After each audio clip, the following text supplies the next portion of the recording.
Hello everyone, कैसे हैं आप लोग। होपफुली अच्छे होंगे और मैं आपको बता दूं मैं भी अच्छा हूं। तो बेटा आज हम जो है अपना last chapter income tax intermediate level का स्टार्ट करने जा रहे हैं। Provisions for filing return of income and self assessment. चलिए शुरू करते हैं।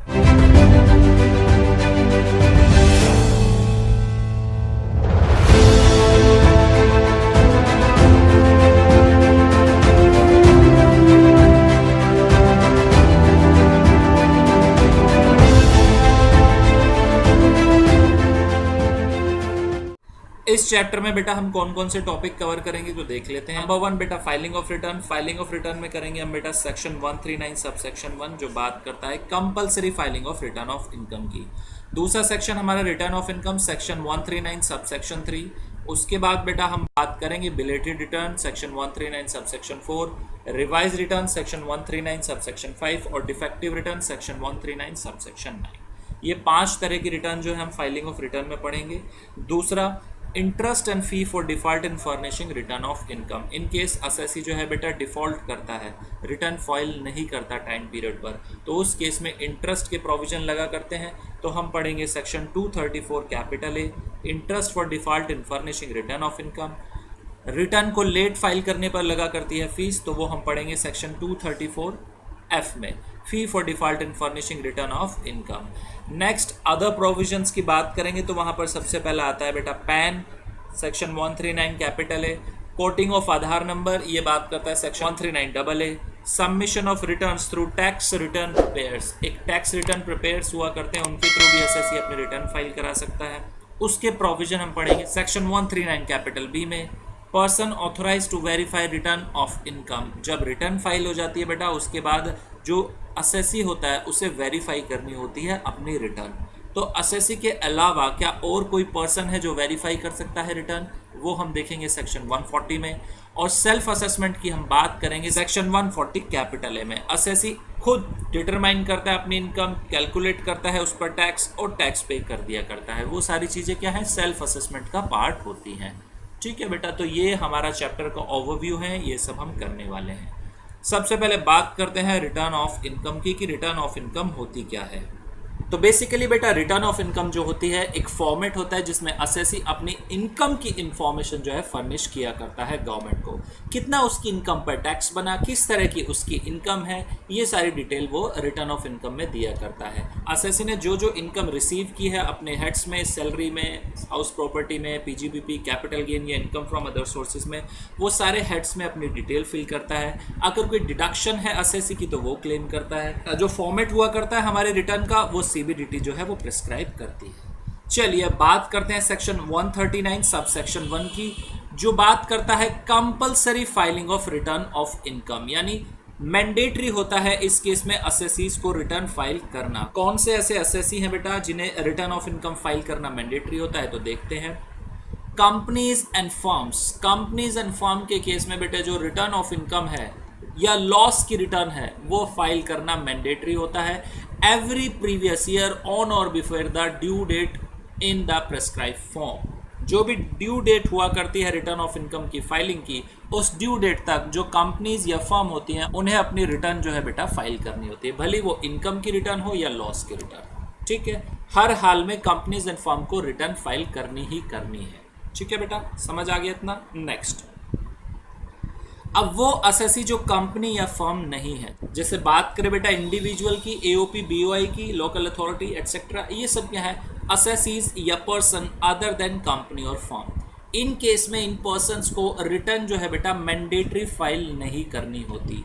रिटर्न तभी फाइल करनी होती है अगर इन असेसीज की जो टोटल इनकम है बेटा वो एक्सीड करती है बेसिक एग्जम्पशन लिमिट को। जैसे बात करें एक एग्जाम्पल की, सपोज बेटा एक एओपी है, उसकी एनुअल इनकम आ रही है 2,50,000, तो क्या उसे रिटर्न ऑफ इनकम फाइल करने की नीड होगी? Answer is no. Basic exemption limit को बेटा ये एक्सीड नहीं कर रही।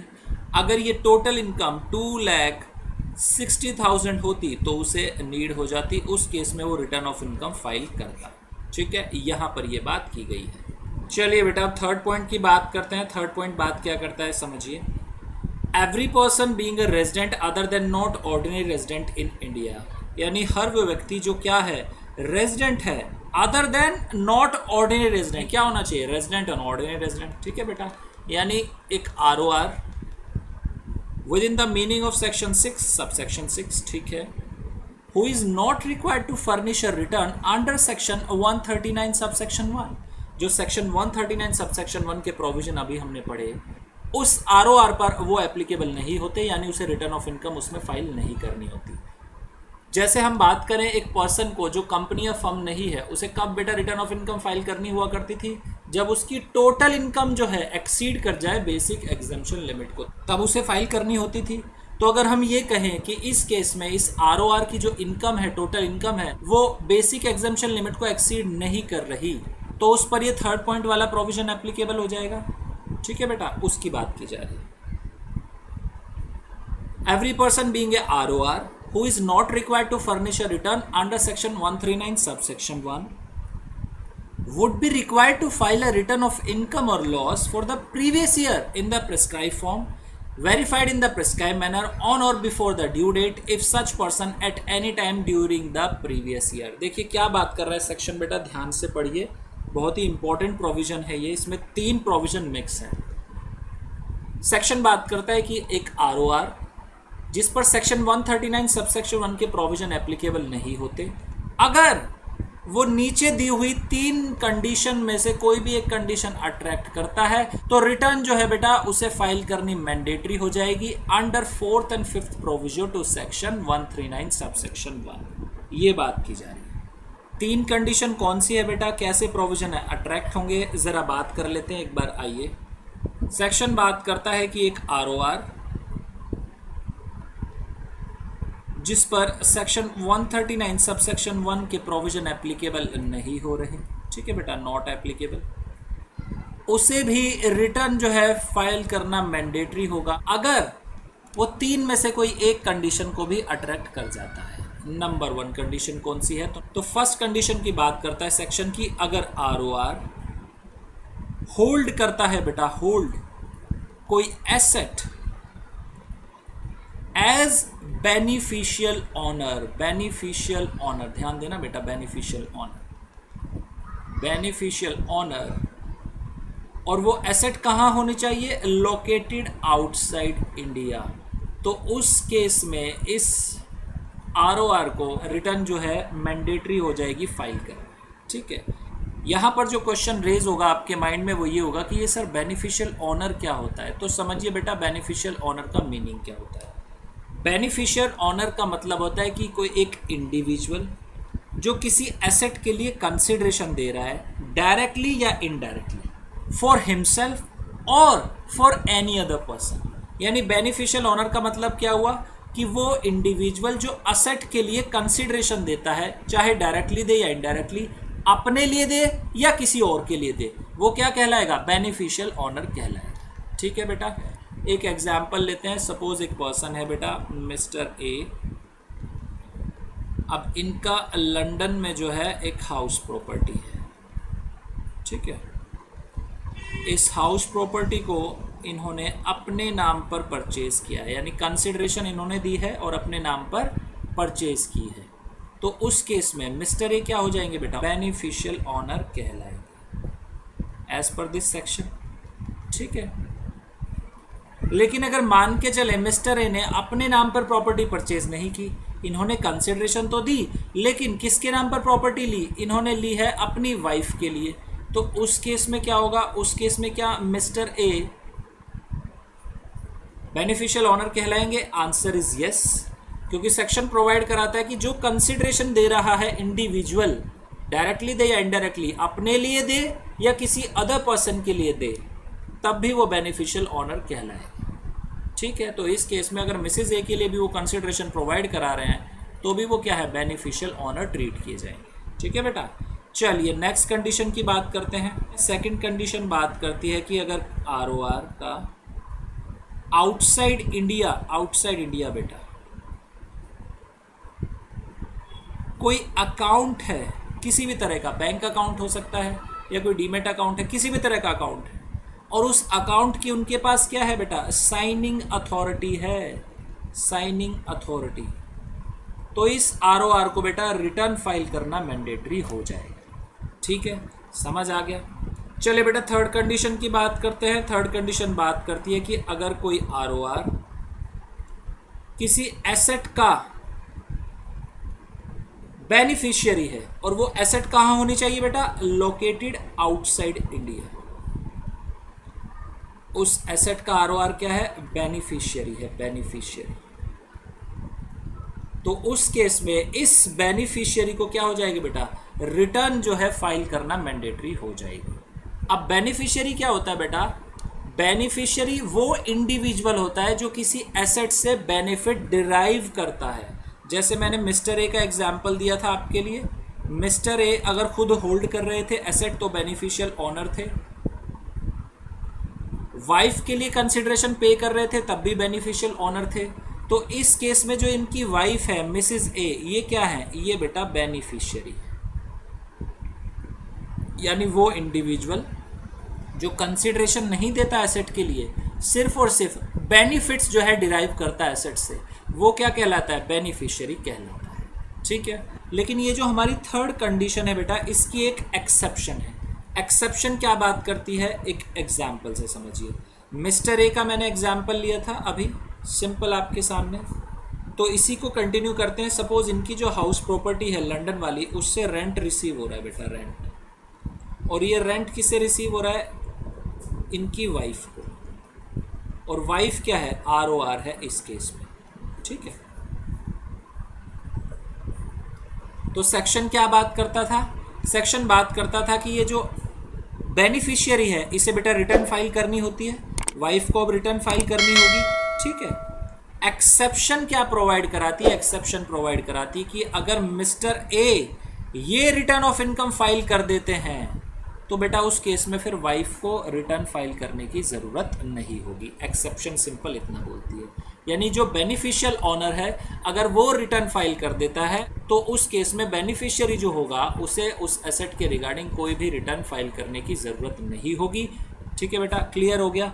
एक बार फटाफट से समझिए क्या बात की गई है कि अगर कोई ROR जिस पर सेक्शन 139 सबसेक्शन 1 के प्रोविजन एप्लीकेबल नहीं हो रहे, यानी वो रिटर्न उसमें फाइल नहीं कर रहा, लेकिन eight any time during the previous year वो 3 कंडीशन जो सेक्शन प्रोवाइड कराता है उनमें से कोई एक भी अट्रैक्ट कर जाता है, यानी वो होल्ड करता है कोई asset outside India as a beneficial owner, या होल्ड करता है कोई asset outside India as a beneficiary, या बेटा इंडिया के बाहर उसका कोई अकाउंट है जिसमें उसकी साइनिंग अथॉरिटी है, तो इन तीनों कंडीशंस में से कोई एक भी अगर अट्रैक्ट हो जाती है उसे रिटर्न जो है फाइल करनी होगी as per the 4th and 5th provision to section 139 subsection 1। Clear है पॉइंट। चलिए नेक्स्ट अब चलते हैं आगे। नेक्स्ट ये चार्ट दिया हुआ है बेटा, इसमें जो हमने डिस्कस किया वही है। नेक्स्ट है बेटा फोर्थ पॉइंट। फोर्थ पॉइंट बात करता है कि अगर कोई इंडिविजुअल HUF, AOP या BOI या आर्टिफिशियल जुरिडिशियल पर्सन जिसकी टोटल इनकम एक्सीड कर जाती है बेसिक एग्जम्पशन लिमिट को without giving effect to the provision of chapter 6A और सेक्शन 54, 54B, 54D, 54EC और 54F, तब उसे बेटा रिटर्न जो है फाइल करना मैंडेटरी हो जाएगा। मतलब क्या हुआ सर, देखिए बेटा समझिए, फोर्थ पॉइंट बात कर रहा है, एक एग्जाम्पल से समझिए। एक इंडिविजुअल है बेटा जिसकी टोटल इनकम जो आई है कंप्यूट होके वो आई है बेटा 2,40,000। ठीक है, और इस टोटल इनकम में जो चैप्टर 6A की डिडक्शन रिड्यूस की गई है, चैप्टर 6A की डिडक्शन वो की गई है बेटा 50,000। ठीक है, और साथ ही असेसी ने 54F की एक डिडक्शन क्लेम की थी जो थी 1 लाख की। ठीक है, तो फोर्थ पॉइंट बात करता है कि ये जो इंडिविजुअल है अगर उसने डिडक्शन क्लेम कर रखी है चैप्टर 6A में या 54 सीरीज, कौन सी 54, 54, 54B, 54D, 54EC या 54F, तो उस केस में हम उसकी जो है ग्रॉस टोटल इनकम चेक करेंगे। इन दोनों तरह की डिडक्शंस को उसमें ऐड बैक कर दिया जाएगा और GTI चेक करी जाएगी कि वो GTI बेसिक एग्जम्पशन लिमिट को एक्सीड करती है या नहीं। अगर एक्सीड करती है तो उस केस में उसे रिटर्न फाइल करना मैंडेटरी है, भले ही total income basic exemption limit से कम क्यों ना हो। तो इस केस में GTI कितनी हो जाएगी इस पर्सन की, देखिए 2,40,000 में ऐड कर दीजिए 1,50,000, ठीक है। ये कितना आ गया, ये आ गया सर 3,90,000। तो इस केस में क्या होगा, इस केस में इस इंडिविजुअल को बेटा रिटर्न मैंडेटरी हो जाएगी फाइल करनी। अर्लियर जो सेकंड पॉइंट हमने पढ़ा था वो बात करता था सिर्फ और सिर्फ टोटल इनकम के बारे में, कि अगर total income basic exemption limit से एक्सीड नहीं करती तो रिटर्न फाइल करने की ज़रूरत नहीं है, ठीक है। तो अब इंडिविजुअल, HUF, AOP, BOI और आर्टिफिशियल जुडिशियल पर्सन के केस में हम ये देखेंगे अगर उसने कोई डिडक्शन क्लेम की है चैप्टर 6A की, या बेटा उसने सेक्शन 54, 54B, 54D, 54EC या 54F में कोई डिडक्शन क्लेम कर रखी है, उसे हम ऐड बैक कर देंगे उसकी टोटल इनकम में और उसकी ग्रॉस टोटल इनकम कंप्यूट करेंगे वो कितनी है। अगर ग्रॉस टोटल इनकम उसकी बेटा एक्सीड कर जाती है बेसिक एग्जम्पशन लिमिट को तो क्या होगा, उस पर प्रोविजन लग जाएंगे सेक्शन 139 के, उसे रिटर्न जो है बेटा फाइल करनी मैंडेटरी हो जाएगी। क्लियर है। एक बात यहाँ पर ध्यान देना बेटा, ये जो हम यहाँ पर सेक्शन 54 की बात कर रहे हैं, इंटरमीडिएट लेवल पर आपके सेक्शन 54B, D, EC और F तक ही है, अदरवाइज 54G, 54GA और GB भी इसमें इंक्लूड किए जाते हैं, लेकिन वो फाइनल लेवल पर है इसलिए यहाँ पर आपको उसे देखने की ज़रूरत नहीं है। नेक्स्ट चलिए अब बात करते हैं फिफ्थ पॉइंट की। फिफ्थ पॉइंट जो है बेटा ये बेसिकली अमेंडमेंट है 2019 जो हमारा फाइनेंस एक्ट था सेकंड वाला, वो इस अमेंडमेंट को बेसिकली लेके आया था। देखिए क्या बात करता है ये प्रोविजन, नया प्रोविजन है, ध्यान से करेंगे। Any person other than a company or a firm who is not required to furnish a return under section 139 subsection 1, जिसे बेटा सेक्शन 139 सबसेक्शन 1 के अकॉर्डिंग रिटर्न फाइल नहीं करनी है, लेकिन वो क्या करता है, during the previous year such person number 1 has deposited an amount or aggregate of amount exceeding 1 crore in one or more current accounts maintained with a banking company or a cooperative bank. और वो person क्या करता है बेटा, 1 करोड़ से ज़्यादा की जो अमाउंट है वो अपने करंट अकाउंट में डिपॉजिट करा देता है, या तो वन टाइम या पूरे साल में aggregate payment.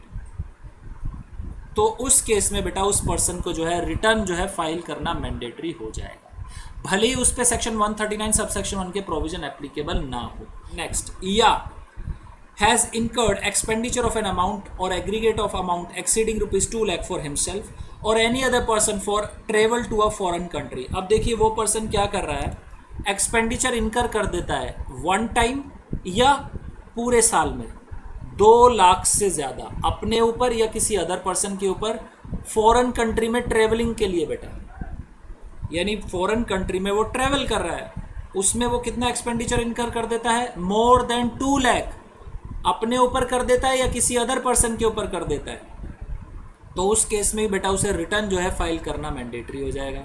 Next, has incurred expenditure of an amount or aggregate of the amount exceeding rupees 1 lakh toward consumption of electricity, या बेटा उसका जो कंजम्पशन है इलेक्ट्रिसिटी का एक बार में या पूरे साल में एग्रीगेट पेमेंट एक्सीड कर जाती है 1 लाख को, तो भी उसे बेटा रिटर्न जो है मैंडेटरी हो जाएगा फाइल करना। डी पॉइंट बात करता है fulfil such other prescribed conditions, basically वो रूल्स की बात कर रहा है। तो देखिए बेटा समझिए क्या कहना चाहता है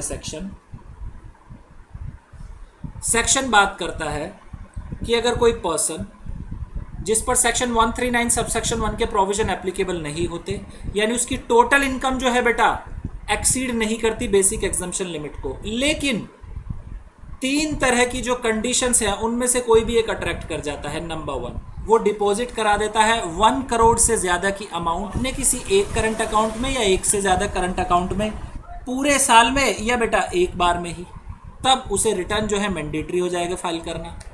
या वो एक्सपेंडिचर इनकर कर देता है अपने ऊपर या किसी अदर पर्सन के ऊपर फॉरेन ट्रेवल का, वो कितना एक्सीडिंग 2 लाख, तब भी उसे रिटर्न जो है मैंडेटरी हो जाएगा फाइल करना। या बेटा उसका जो एक्सपेंडिचर है इलेक्ट्रिसिटी कंजम्पशन का वो 1 लाख से ज़्यादा है, वन टाइम या पूरे साल का, तब भी क्या होगा, उसे रिटर्न जो है मैंडेटरी हो जाएगी फाइल करनी। ठीक है बेटा, समझ आ गया। इन सभी केसेस में रिटर्न ऑफ इनकम फाइल करना हमने सीख तो लिया कि मैंडेटरी होगा, मैंडेटरी होगा, लेकिन ये समझ नहीं है, ये पता नहीं है कि रिटर्न फाइल कब करनी है। तो अब बेटा उसकी बात कर लेते हैं कि रिटर्न की फाइल करने की ड्यू डेट होती क्या है। Meaning of due date. Due date means 30th September of the assessment year where the assessee other than the assessee referred to in second below is। जो फर्स्ट केसेस हैं बेटा, इन सभी cases में 30th सितंबर हो जाएगी। कौन सी 30th September? Of the assessment year. जो assessment year की 30 सितंबर की डेट है वो ड्यू डेट हो जाएगी। किन किन असेसीज के लिए? नंबर 1 कंपनी के लिए, सेकंड वो पर्सन जो कंपनी नहीं है लेकिन बेटा उसके अकाउंट्स ऑडिट होने हैं, उसके लिए भी ड्यू डेट क्या हो जाएगी रिटर्न फाइल करने की? 30th सितंबर। नेक्स्ट वो वर्किंग पार्टनर फर्म का जिसकी फर्म के जो अकाउंट्स हैं उनका ऑडिट होना है, तब उस पार्टनर के लिए भी वो डेट क्या हो जाएगी बेटा? 30th सितंबर हो जाएगी। फर्म के लिए तो है ही 30th सितंबर। ठीक है। नेक्स्ट 30th नवंबर of the assessment year in the case of an assessee who is required to furnish. Basically बेटा ये जो सेकंड वाला प्रोविजन है ये बेटा फाइनल लेवल के लिए ज़्यादा रेलिवेंट है। ट्रांसफर प्राइसिंग के चैप्टर जिस पर एप्लीकेबल हो जाते हैं जिन असेसीज पर, उनके लिए बेटा 30th नवंबर हो जाती है डेट। आपको अपने लिए एमसीक्यू में क्वेश्चन आ सकता है, आपको क्या याद रखना है? सेक्शन का नाम यहाँ पर याद रख लेना कि सेक्शन 92 कैपिटल ई में जो रिपोर्ट फर्निश की जाती है, अगर असेसी पर वो प्रोविजन एप्लीकेबल हो रहे हैं तो उस केस में उसकी ड्यू डेट क्या हो जाएगी? 30th नवंबर। बाकी सभी केसेस में क्या है बेटा? 31 July of the assessment year है वो ड्यू डेट हो जाएगी। देखिए जैसे बात करें प्रोविजन की, 30th सितंबर किसके लिए डेट हो जाएगी बेटा? नंबर 1 कंपनी के लिए, सेकंड जिस पर्सन का ऑडिट होना है उसके लिए हो जाएगी। ठीक है। थर्ड अगर फर्म का ऑडिट हो रहा है, ध्यान देना बेटा, फर्म का ऑडिट हो रहा है तो उसका जो वर्किंग पार्टनर है उसके लिए भी फिर 30th सितंबर हो जाएगी। क्लियर है? नेक्स्ट 30th नवंबर हो जाएगी ड्यू डेट किसके लिए? जिस पर सेक्शन 92 ई के प्रोविजन एप्लीकेबल होते हैं उस पर। 31 जुलाई किसके लिए हो जाएगी? जो असेसीज यहाँ पर कवर हो रहे हैं उन्हें छोड़कर यहाँ पर आ गए, यानी इंडिविजुअल बेटा, AOP, BOI, artificial judicial person जिनके अकाउंट्स ऑडिट नहीं होने हैं, ठीक है, वो यहाँ पर फॉल कर जाएंगे। तो अगर बात करें एक एग्जाम्पल की, एक इंडिविजुअल जिसके अकाउंट्स ऑडिट नहीं होने, उसके लिए ड्यू डेट क्या होती है बेटा? 31 July of the relevant assessment year. Suppose previous year है 2019-20, इसकी रिटर्न कब तक फाइल हो सकती है बेटा? इसकी रिटर्न फाइल हो सकती है 31 जुलाई 2020। किसके लिए? जिसके अकाउंट्स ऑडिट नहीं होने, और जिसके अगर अकाउंट्स ऑडिट होने तो उसके लिए डेट क्या होगी? 30th सितंबर हो जाएगी सर। और जिन पर 92E ये सेक्शन लग गया है उसके इसमें क्या होगा? 30th नवंबर हो जाएगी सर। ठीक है बेटा, क्लियर हो गया। चलिए अब बात करते हैं फटाफट से, आइए सेक्शन 234 कैपिटल ए की, interest for default in furnishing return of income. In case बेटा असेसी अगर रिटर्न फाइल नहीं करते टाइम पर तो क्या होगा? तो बेटा सेक्शन 234 कैपिटल ए अट्रैक्ट हो जाता है। सिंपल इंटरेस्ट लग जाता है असेसी पर 1% पर मंथ और पार्ट ऑफ द मंथ, ये इंटरेस्ट का रेट हुआ करता है। सर पीरियड क्या होगा? तो बेटा पीरियड होंगे 2, ध्यान देना। अगर रिटर्न फर्निश की है असेसी ने ड्यू डेट के बाद तो इंटरेस्ट जो लगेगा वो लगेगा आफ्टर द ड्यू डेट। जैसे ही ड्यू डेट खत्म होती है उसके बाद से लगना स्टार्ट हो जाएगा to the date of furnishing of return of income. जब असेसी ने रिटर्न फाइल की उस डेट तक वो इंटरेस्ट लगा करता है। ठीक है बेटा। Next, in case assessee return file नहीं करता तो बेटा जब एओ असेसमेंट करता है उस असेसी की तब तक वो इंटरेस्ट लगता है after due date up to the date of completion of assessment. ये आपके कोर्स में नहीं है, सिंपल आप इतना याद रखिए कि जहाँ पर रिटर्न फर्निश नहीं हुई तो इंटरेस्ट जो लगेगा वो लगेगा बेटा after due date up to the date of completion of assessment. मैं जो यहाँ पर वर्ड यूज कर रहा हूँ बेटा after due date, after due date, इसका मतलब क्या है? आफ्टर ड्यू डेट का मतलब है कि जो ड्यू डेट थी उससे नेक्स्ट इमीडिएटली जो डे आएगा उस डेट से इंटरेस्ट लगना शुरू हो जाएगा। थर्ड पॉइंट की बात करते हैं कि ये जो इंटरेस्ट है वो किस अमाउंट पर कैलकुलेट होगा। तो याद करिए बेटा सेक्शन 234B और 234C के हमने प्रोविजन पढ़े थे। हमने वहां पर क्या पढ़ा था बेटा? जो टैक्स की अमाउंट हुआ करती थी एसएससी की ड्यू, उसमें से वो रिलीफ रिड्यूस कर दिया करता था। कोई टीडीएस टीसीएस कोई एएमटी का क्रेडिट होता था वो रिड्यूस कर दिया करता था। बैलेंस जो बचता था उस पर वो इंटरेस्ट कैलकुलेट कर लिया करता था। सेम प्रोविजन बेटा यहाँ पर एप्लीकेबल है। जो एसएससी का टैक्स पेबल आ रहा था रिटर्न के अकॉर्डिंग, उसमें से वो रिड्यूस करेगा कोई भी एडवांस टैक्स, टीडीएस या टीसीएस, या कोई रिलीफ है अगर 89 की, या कोई एएमटी का क्रेडिट है तो वो भी उसमें से वो रिड्यूस कर लेगा। ठीक है बेटा, समझ आ गया। Next fourth point, no interest under section 234A shall be charged on self assessment tax paid by the assessee on or before the due date of filing of return of income. Fourth point बात करता है बेटा कि जो self assessment tax पे किया है assessee ने on or before the due date of filing of return of income, उस पर सेक्शन 234 कैपिटल ए का इंटरेस्ट नहीं लगेगा। देखिए क्या बात करता है सेक्शन, मैं बताता हूं आपको। देखिए बात करते हैं बेटा एक एग्जाम्पल की। एक असेसी है बेटा मिस्टर गोपाल। ठीक है, मिस्टर गोपाल जो है अपनी 2019-20 की रिटर्न फाइल करना चाहते हैं बेटा, लेकिन हुआ क्या, इन्हें कोई भी पर्सन नहीं मिला रिटर्न फाइल करने के लिए। इन्होंने सेल्फ कर ली कि ठीक है अब मैं थक गया, लोगों को ढूंढते ढूंढते मैं खुद रिटर्न फाइल करूंगा। इन्होंने कंप्यूटेशन बनाई, प्रोविजन पढ़े इनकम टैक्स के, और खुद कैलकुलेट करके अपनी इनकम उस पर टैक्स इन्होंने कंप्यूट किया बेटा 10,000 का। ठीक है, इस टैक्स को इन्होंने जो है गवर्नमेंट को बेटा पे कर दिया 31 जुलाई 2020 को। ठीक है, और मिस्टर गोपाल पे बेटा कोई भी ऑडिट की रिक्वायरमेंट नहीं थी, तो ड्यू डेट भी मिस्टर गोपाल की क्या बनी? 31 जुलाई 2020 बनी।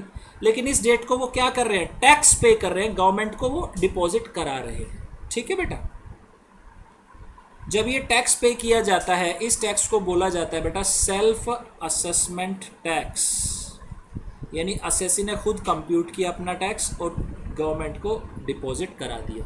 ये कहलाता है self assessment tax, section 40 capital A के अकॉर्डिंग, जो हम पढ़ेंगे। चलिए, लेकिन मिस्टर गोपाल ने कैलकुलेट तो कर लिया अपना टैक्स, लेकिन ये पढ़ना भूल गए कि उनके लिए जो रिटर्न फाइल की डेट थी वो क्या रहने वाली थी। डेट उनके लिए कौन सी एप्लीकेबल थी? 31 जुलाई। बाद में उन्हें ध्यान आया कि उन्होंने रिटर्न तो भरी ही नहीं, उन्होंने तो सिर्फ टैक्स पे किया है। 2 अगस्त को बेटा अपनी रिटर्न फाइल कर देते हैं, रिटर्न फाइल कर देते हैं। ठीक है, तो एज पर सेक्शन बेटा 234 कैपिटल ए क्या बात करता है सेक्शन? ये जो सेल्फ असेसमेंट टैक्स पे किया है असेसी ने 10,000 का, इस पर कोई भी इंटरेस्ट नहीं लगेगा। ठीक है बेटा, इतना समझ आ गया। अब देखिए बाद में क्या होता है, ये जो गोपाल जी की रिटर्न है ये एओ के पास पहुंचती है। अब एओ जो है इनकी रिटर्न को चेक करेगा, वो क्या कहलाती है? असेसमेंट। ठीक है, अब असेसमेंट में एओ देखता है कि काफ़ी गलतियां की हुई हैं, इस वजह से उनकी जो इनकम है बढ़ जाती है और टैक्स जो बनता है असेसमेंट में वो बन जाता है सपोज 12,000। ठीक है बेटा, अब देखिए बेटा सेक्शन ये बात करता है ये जो 2,000 का एक्स्ट्रा टैक्स पे कर रहे हैं गोपाल जी, इस पर बेटा वो 234A का इंटरेस्ट देंगे, ना कि पूरी की पूरी 12,000 अमाउंट पर। ये क्यों हुआ? क्योंकि जो गोपाल जी थे उन्होंने अपना सेल्फ असेसमेंट टैक्स जो था on or before due date पे कर दिया। इन केस अगर गोपाल जी 2 अगस्त को ही 10,000 वाला जो सेल्फ असेसमेंट टैक्स है पे करते, तो उस केस में बेटा 12,000 की पूरी अमाउंट पर फिर 234A लग जाती। ठीक है, प्रोविजन ये बात करते हैं। चलिए 5th पॉइंट की बात करते हैं। The interest payable under section 234A shall be reduced by the interest if any paid on self assessment under section 148 towards interest chargeable under section 234 capital A. यहाँ पर बात की गई है कि अगर असेसी ने बेटा सेल्फ असेसमेंट टैक्स कंप्यूट करते समय अपना इंटरेस्ट भी कैलकुलेट कर लिया था और उस इंटरेस्ट को भी पे कर दिया था अंडर सेक्शन 140A, यानी जब चालान डिपॉजिट करा रहे थे सेल्फ असेसमेंट के अकॉर्डिंग, इंटरेस्ट जो था 234A का उसने वो भी डिपॉजिट करा दिया था, तो उस केस में 234A की जो अमाउंट है इंटरेस्ट की वो उस इंटरेस्ट से रिड्यूस हो जाएगी जो असेसी ने ऑलरेडी डिपॉजिट करा दिया। ठीक है, समझ आ गया इतना। नोट की बात करते हैं बेटा। Section 143 subsection 1 provides that if any sum is found due on the basis of a return of income after adjustment of advance tax, या relief है या TDS है या TCS है या self assessment है, an intimation would be sent to the assessee and such intimation is deemed to be a notice of demand under section 156। देखिए बेटा ये प्रोविजन क्या बात करता है, सिंपल मैं आपको बताता हूँ। जब भी असेसिंग ऑफिसर असेसी का बेटे असेसमेंट करता है और उसे लगता है कि इसकी इनकम जो है ज़्यादा आ रही है, ठीक है, तो असेसी को वो नोटिस ऑफ डिमांड इशू कर दिया करता है अंडर सेक्शन 156 में। ठीक है, नोटिस एक प्रोवाइड करा दिया जाता है असेसी को, जिसे बोला जाता है नोटिस ऑफ डिमांड। नोट यहाँ पर बात करता है कि इन केस असेसी की असेसमेंट हो गई सेक्शन 143 सबसेक्शन 1 के अकॉर्डिंग, और उस केस में ये पाया गया कि असेसी की जो इनकम है वो ज़्यादा है और उस पर टैक्स जो है ज़्यादा बनेगा, तो उस केस में बेटा एक इंटीमेशन सेंड की जाती है असेसी को। तो वो इंटीमेशन ही क्या ट्रीट की जाती है, नोटिस ऑफ डिमांड ट्रीट की जाती है एज पर सेक्शन 156। ठीक है बेटा, समझ आ गया। दूसरे केस की बात करते हैं कि अगर कोई रिफंड ड्यू हो जाता है असेसी का असेसमेंट होने के बाद, तब क्या होगा। असेसिंग ऑफिसर जो है बेटा इंटीमेशन सेंड करेगा और इंटीमेशन जो सेंड की जाएगी उसी बेसिस पर रिफंड जो है असेसी को मिल जाएगा। इतनी सी बात है। वेयर नो टैक्स और रिफंड इज ड्यू, अगर टैक्स भी ड्यू नहीं है रिफंड भी ड्यू नहीं है तो क्या होगा, तो जो एक्नॉलेजमेंट मिला करती है रिटर्न की असेसी को वो ही क्या हो जाती है बेटा, इंटीमेशन अंडर सेक्शन 156 वो ही मान ली जाती है। चलिए बेटा नेक्स्ट बात करते हैं fee for defaulting in furnishing return of income. अब असेसी क्या कर रहा है बेटा, असेसी डिफॉल्ट कर रहा है रिटर्न फर्निश करने पर, तो क्या होगा 234F में भी उस पर फी लग जाएगी। अभी तक हमने क्या पढ़ा कि एक इंटरेस्ट लगेगा 234 कैपिटल ए का, लेकिन ये प्रोविजन क्या बात कर रहा है, फी भी एक्स्ट्रा लग जाएगी बेटा। देखिए क्या बात करते हैं, अगर रिटर्न फर्निश की गई है on or before the 31 December of assessment year, तो बेटा 5000 की फीस लग जाएगी। और अगर कोई दूसरा केस है, दूसरा केस का मतलब क्या हुआ, 31 दिसंबर के बाद रिटर्न फाइल की जा रही है, तो उस केस में फीस कितनी हो जाएगी बेटा, 10,000 हो जाएगी। ध्यान देना, ये जो आप देखोगे दिसंबर या जनवरी फरवरी जो भी आप देखोगे ये असेसमेंट ईयर के चेक किए जाएंगे, क्योंकि रिटर्न ऑफ इनकम की टाइम लिमिट क्या है बेटा, 30 नवंबर, 30 सितंबर और 31 जुलाई।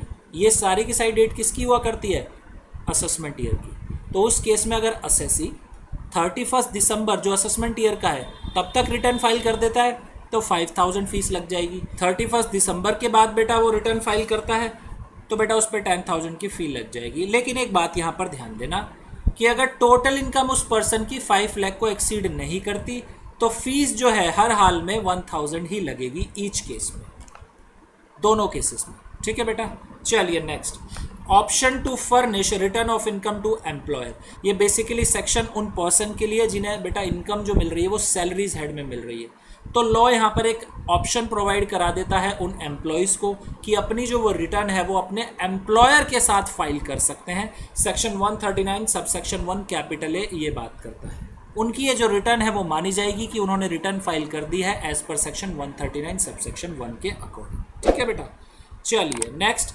स्पेसिफाइड क्लास और class of person to be exempted from filing of return of income. यहाँ पे बेटा सेंट्रल गवर्नमेंट की पावर को डिस्कस किया गया है। सेक्शन 139 सबसेक्शन 1C में सेंट्रल गवर्नमेंट जो है स्पेसिफाई कर सकती है क्लास या क्लास ऑफ पर्सन जिन्हें रिटर्न ऑफ इनकम फाइल करने की कोई भी ज़रूरत नहीं है। एक छोटा सा प्रोविजन ये भी खत्म। Next, return of loss section 139 subsection 3। याद करिए बेटा सेक्शन 80 हमने पढ़ा था set of and carry forward of losses में, जहां पर हमने देखा था कि अगर एक असेसी को अपने लॉसेस जो हैं कैरी फॉरवर्ड करने थे तो उसे रिटर्न फाइल करनी होती थी अंडर सेक्शन 139 सबसेक्शन 3 में on or before the due date जो स्पेसिफाई की गई है सेक्शन 139 सबसेक्शन 1 में। ठीक है। कौन कौन से लॉसेस हुआ करते थे जो कैरी फॉरवर्ड तभी होंगे जब रिटर्न फाइल हो जाएगी अंडर सेक्शन 139 सब सेक्शन 3? वो था बेटा हमारा business loss, speculation loss, loss from specified business, loss under the head capital gain or loss from the activity of owning and maintaining resources. ठीक है, यहाँ पर हमने ये भी पढ़ा था कि जो हाउस प्रॉपर्टी का लॉस होता है अगर SSC return of loss file नहीं करता तब भी कैरी फॉरवर्ड कर सकता था। दूसरा, जो अनएब्जॉर्ब डेप्रिसिएशन हुआ करता था उस पर भी बेटा सेक्शन 80 एप्लीकेबल नहीं हुआ करता था। ठीक है बेटा, चलिए नेक्स्ट बात करते हैं बिलेटेड रिटर्न की। क्या होती है बिलेटेड रिटर्न, तो समझिए। बिलेटेड रिटर्न होती है बेटा देरी से रिटर्न फाइल करना, यानी एसएससी टाइम पर रिटर्न फाइल नहीं कर पाया। जो सेक्शन 139 सब सेक्शन 1 में टाइम लिमिट प्रिस्क्राइब की थी उसके अकॉर्डिंग एसएससी रिटर्न फाइल नहीं कर पाया, तो क्या उसे अब कोई एक्स्ट्रा टाइम मिलेगा ताकि वो अपनी रिटर्न ऑफ इनकम फाइल कर पाए? तो सेक्शन 139 सब सेक्शन 4 का रूल तब आता है। सेक्शन 139 सब सेक्शन 4 प्रोवाइड कराता है 2 टाइम लिमिट उन असेसी के लिए जो रिटर्न जो है टाइम पर फाइल नहीं कर पाए। सेक्शन बात करता है कि एक असेसी जो रिटर्न फाइल नहीं कर पाया on or before the due date mentioned in section 139 sub section 1, तो वो रिटर्न फाइल कर सकता है for any previous year at any time before the end of the relevant assessment year or before the completion of assessment whichever is earlier. देखिए क्या बात करता है सेक्शन। एक असेसी जिसका टाइम लिमिट 139 सबसेक्शन 1 में प्रोवाइड किया गया है रिटर्न फाइल करने का, वो ड्यू डेट पर फाइल नहीं कर पाता।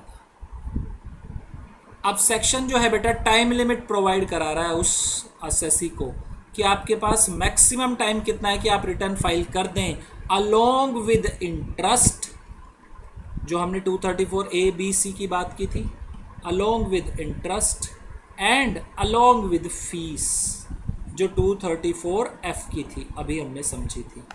ये सारे इंटरेस्ट और फीस उस पर एप्लीकेबल हो जाएंगे।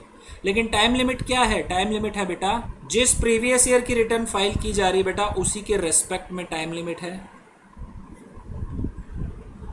Before the end of relevant assessment year, जो रेलिवेंट असेसमेंट ईयर है उसके खत्म होने से पहले, और before the end of assessment whichever is earlier, जो दोनों में पहले हो जाए। यानी अगर मैं एक एग्जाम्पल की बात करूं आपसे, 2019-20 ये प्रीवियस ईयर है बेटा, इसकी रिटर्न अगर फाइल करता है एसएससी बिलेटेड रिटर्न तो कब तक फाइल कर सकता है? फटाफट से बताओ मुझे असेसमेंट ईयर क्या होगा इसका असेसमेंट ईयर हो जाएगा 2020-21, यानी वो फाइल कर सकता है before the end of relevant assessment year 31 मार्च 2021 और before the completion of assessment. ये असेसमेंट कौन चला रहा है? ये बेटा असेसिंग ऑफिसर कर रहा है। तो इन दोनों में जो पहले हो जाएगी वो बेटा रिटर्न फाइल कर सकता है तब तक। ठीक है। रिवाइज रिटर्न का मतलब होता है बेटा कि अगर कोई असेसी से ओमिशन हो गया या कोई गलत डिटेल उससे फिल हो गई तो बाद में उसे वो रिवाइज भी कर सकता है, उसे ठीक कर सकता है, तो वो कहलाती है हमारी रिवाइज रिटर्न। इसका टाइम लिमिट और सेक्शन 139 सबसेक्शन 4 का टाइम लिमिट सेम है, सेक्शन अलग है लेकिन टाइम लिमिट दोनों का सेम है। एक बात और ध्यान रखना बेटा, जो रिवाइज रिटर्न होती है जब तक टाइम पीरियड है एसएससी के पास तब तक वो फिल कर सकता है। इनकम टैक्स अथॉरिटी कोई भी ऐसी लिमिट नहीं लगाती कि एसएससी केवल एक ही बार या 2 बार या 3 बार ही रिटर्न फाइल कर सकता है, रिवाइज वाली कोई मनाही नहीं है, बट टाइम लिमिट जितना है तब तक कर सकता है। ठीक है, चलिए नेक्स्ट अब बात करते हैं सेक्शन 139 सबसेक्शन 6 की, जो बात करता है कौन कौन से पर्टिकुलर्स हैं जो रिटर्न के साथ फर्निश किए जाते हैं। The prescribe form of return shall in certain specified case require the assessee to furnish the particulars of. कौन कौन से पर्टिकुलर है जो असेसी को फर्निश करने हैं? Number 1, income exempt from tax. कौन सी इनकम है जो एग्जेम्प्ट हुई है बेटा?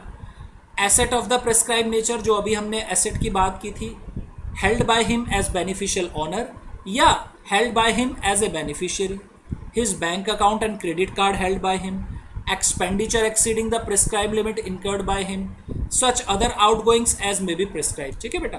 next, particulars to be furnished with return of income in case of an assessee engaged in business or profession। जो एसएससी बेटा बिजनेस और प्रोफेशन में एंगेज्ड होते हैं उन्हें रिटर्न के साथ साथ कुछ और डॉक्यूमेंट्स भी फाइल करने होते हैं, तो सेक्शन 139 सबसेक्शन 6 कैपिटल ए उनकी बात करता है। Number 1, report of any audit, जो सेक्शन 44 ए बी के अकॉर्डिंग ऑडिट हुई है उसकी बेटा रिपोर्ट जाएगी। Particulars of the location and style of the principal place where he carries on the business or profession and all the branches, जो location है उसकी पर्टिकुलर्स जाएगी, कैसा तरीका है प्रिंसिपल प्लेस का उसकी डिटेल्स जाएंगी, जहां पर एसएससी का बिजनेस या प्रोफेशन बेटा होता है या जितनी भी ब्रांचेस हैं उनकी भी जाएगी।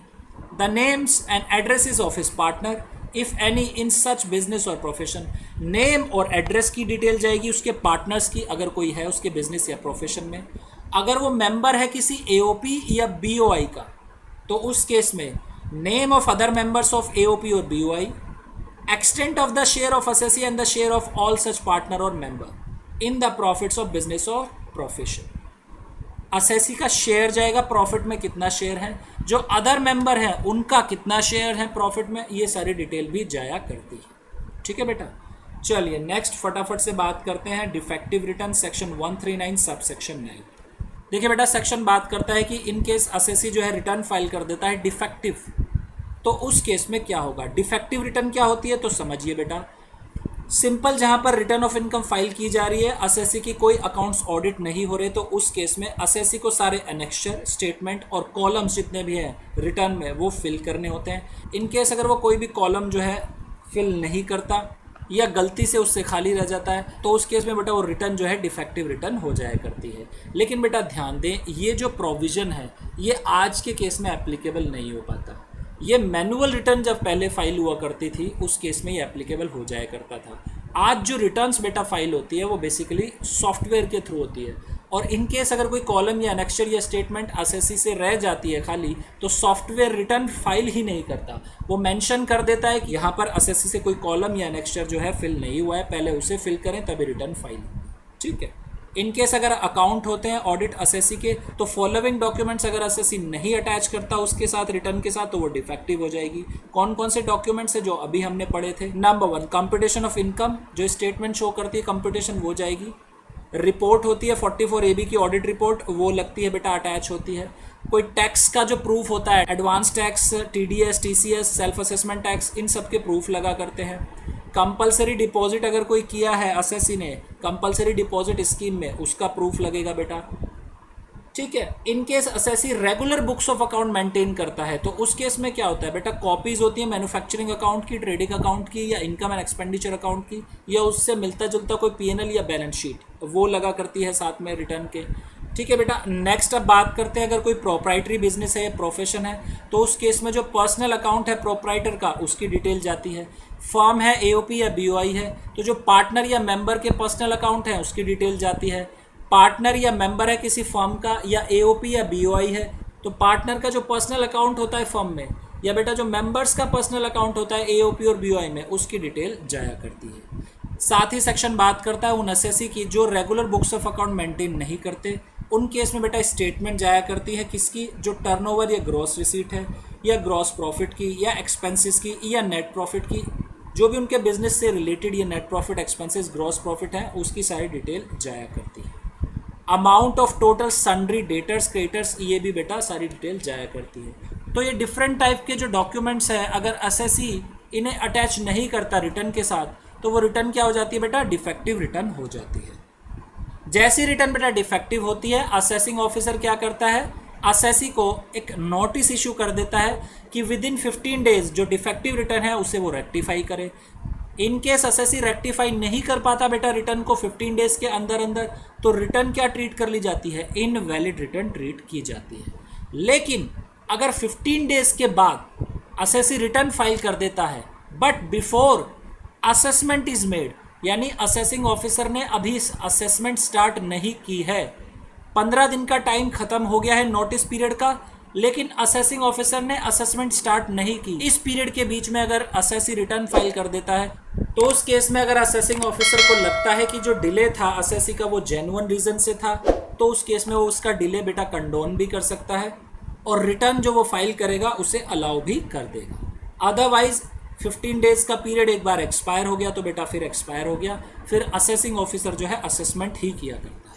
ठीक है, तो बेटा ये थी हमारी आज की क्लास। अब आप करिए इसका रिवीजन। इन केस अगर आपको आती कोई प्रॉब्लम तो आप हमें व्हाट्सएप या टेलीग्राम कर सकते हैं। हमारा व्हाट्सएप या टेलीग्राम नंबर है 8287377353। तो बेटा मिलते हैं नेक्स्ट क्लास में।